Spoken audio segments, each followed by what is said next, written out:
Welcome to the worst nightmare of all. Reality.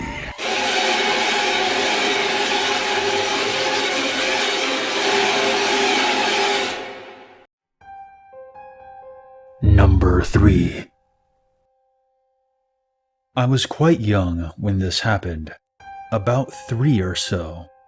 My older brother was 5 and my mom was pregnant with my younger brother at the time. This was the mid-1980s, so all we did back then was play outside, because at the time, that was all we could do. We lived in Alabama in a small house with an open front yard. It was midday, and my mom was in the house doing laundry or something along those lines, and me and my older brother were outside playing in the front yard.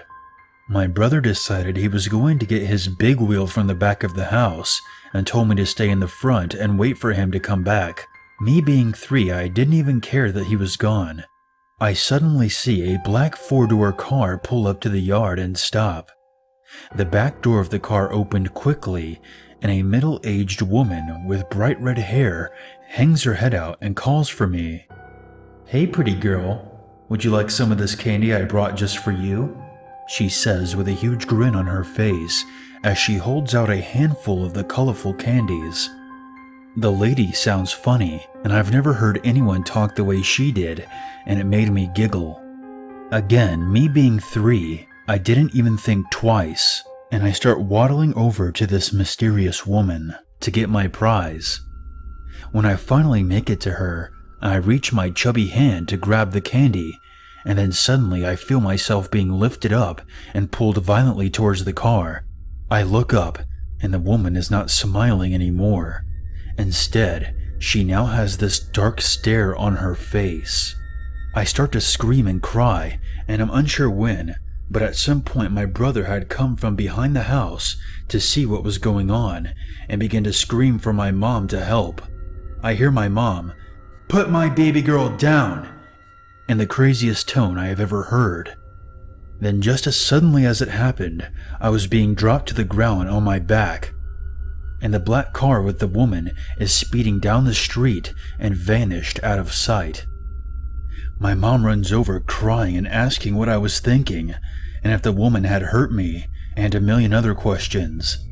But I just didn't understand why she didn't give me my candy and why she was squeezing me so hard. It wasn't until I was older and my mom told me that she called the police and filed a report and found out that the woman's description and the license plate of the car matched a group of people who were abducting young females for human trafficking that was based out of Germany. 6 children in our area had gone missing in the months prior, and to this day have never been found. Number 2. This happened many years ago when I was a young boy in school. I don't remember exactly how old I was, but I had this female friend who was being stalked by an older man. She didn't know who he was, or how old he was, or what his intentions were. She was creeped out by this man. He followed her every morning to school. When she told me about it, I became very curious, and I was also worried for her safety. So we made plans that the next day I was going to hide and watch her as she walked to school so that I could see this man for myself. The following day I did as we planned. I found a bush not too far from her house, and I hid there waiting. I could see her house from there. It was quite early, so I sat there for maybe 20 minutes before she finally came out of the door. She started walking down the road, then I saw him popping up behind her. I have no idea where exactly he came from. I couldn't see him very clearly yet. I should also mention that I brought a camera with me. This was, as mentioned earlier, many years ago. We didn't have advanced cameras as we do now. We also couldn't view the pictures on the camera on a computer screen for ourselves. We had to get the pictures printed for us to see them. However, the camera that I had took fairly good pictures. I saw the man close in on her slowly. He was walking faster and faster. They were not far away from me by now, and I could see the man's face better. He looked to be in his 30s, He then put a hand on her shoulder. I quickly got a hold of my camera and pointed it at them, still trying to be as invisible as possible.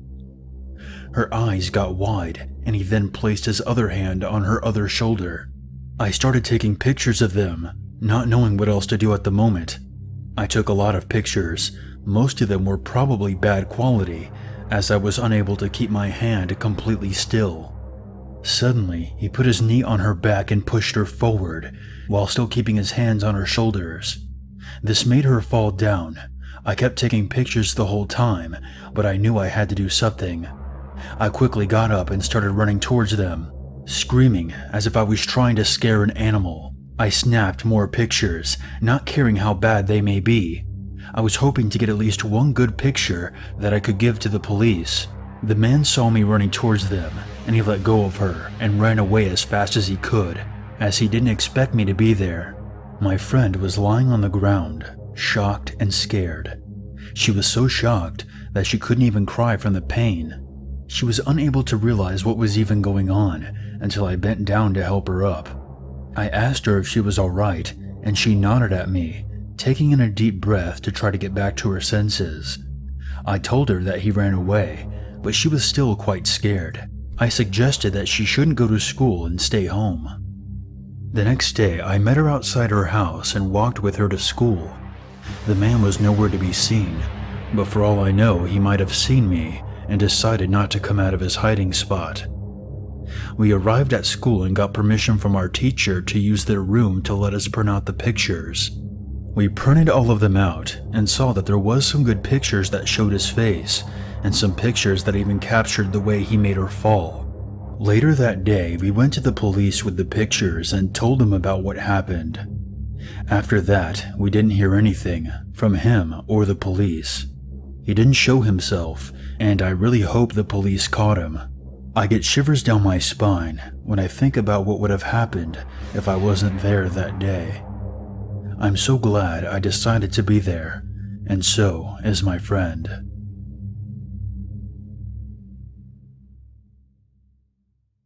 Number 1. When I was 16 years old, I played in a band with some friends from school. Our drummer's name was Randy, and his family lived at the top of a mountain about 10 miles out of town. And we would practice in a little building on their property to avoid the noise complaints we would surely get in town. The mountain was a labyrinth of unpaved roads, and the few houses there were separated from each other by stretches of dense forest. I had met some of Randy's neighbors before, and they seemed like normal people who just wanted to live closer to nature. However, Randy's stepdad, Jack, a 6'5" tattooed ex-biker, warned us that he heard some stories of people moving there to hide their drug operations deep in the woods. It was around this time I started dating a new girl, but because of her strict family, we had only been able to see each other at school. However, it turned out that she had a friend who lived on the same mountain as Randy. She decided to sleep over at this friend's house on a Friday so that I could come see her there after practice. I passed the directions she gave me to Randy, and while he seemed a little uncertain about them, he agreed to help me find the house. After band rehearsal broke up that Friday, Randy and I got into my car and started trying to follow my girlfriend's directions. After the first couple of turns, we were on a road lined with tall trees that completely blocked out the moonlight. We were supposed to turn off that road somewhere, but between the darkness and my girlfriend's vague directions, we had no idea which of the several narrow paths leading further into the forest was the right one. After a few minutes, we decided we must have missed the road, so I turned around at the first house I saw to take another look. Once again, we couldn't decide which road was the one we were looking for, and not wanting to take a wrong turn and end up in the middle of someone's private property in the dead of night, we turned around at another house to make one more pass. It wasn't long after that I glanced in my rearview mirror and saw a pair of headlights closing in quickly. Much more quickly than was reasonable on this rough dirt road in the pitch blackness. I mentioned this to Randy, but he waved it off. "Probably just some crazy redneck," he said.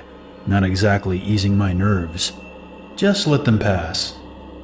I slowed to a crawl and pulled as close to the side of the road as I safely could, waiting for the car to pass, but instead of going around, it got right up on my bumper. At this point, we were starting to panic, and I was becoming convinced that we somehow pissed off one of the drug dealers Jack had warned us about. I sped up, but the car kept pace. When I accelerated even more, they finally passed. But rather than just continuing on, the driver performed a perfect bootleg turn, sliding to a stop a few yards ahead, now facing my car, with their high beams on. Needless to say, Randy and I were losing it, screaming random obscenities for a few seconds before either of us were able to think straight. Summoning a driving skill I didn't know I had, I threw the car into reverse, floored it, and somehow managed to get turned around in the direction of Randy's house without ending up in a ditch. I think I must have took the other driver by surprise because we had a pretty good head start before he took off in pursuit. At the speed that we were going, it only took a couple of minutes to get back to Randy's house, but the other car tailed us the whole way. We whipped into the driveway, almost jumping out of the car before it stopped. The other vehicle, which I can now see was a police car with all the lights and markings removed, slid to a stop behind us, blocking us in. Randy and I sprinted for the front door, and did the only thing that we could think to do in our panic state. We yelled for Jack to come save our asses. Jack, who was sitting in his recliner watching TV and wearing only a pair of shorts, calmly got up and walked out to the front porch. As he did so, a chubby old man, probably in his late 50s, climbed out of the other car, but immediately stopped behind his door when he saw the big, half-naked biker dude who was now standing between him and us. It only took a couple of questions from Jack, who was a nice guy but could be scary as hell when he wanted to be, before our pursuer was reduced to stammering nervously. It turns out that, unknown to me, both times we had turned around, it had been in his driveway. After seeing my headlights for the second time, he decided to chase us down. He assumed that we were up to something illegal. After explaining himself, he angrily informed us that he was a retired state trooper and that he had radioed the police to come out and arrest us for trespassing. He then jumped back into his car and took off. Unsurprisingly, no police ever arrived, and we ended up laughing the whole thing off as just some random encounter with a crazy but harmless old man. Still, it was enough to scare me from ever venturing too far from Randy's house again whenever I came to visit.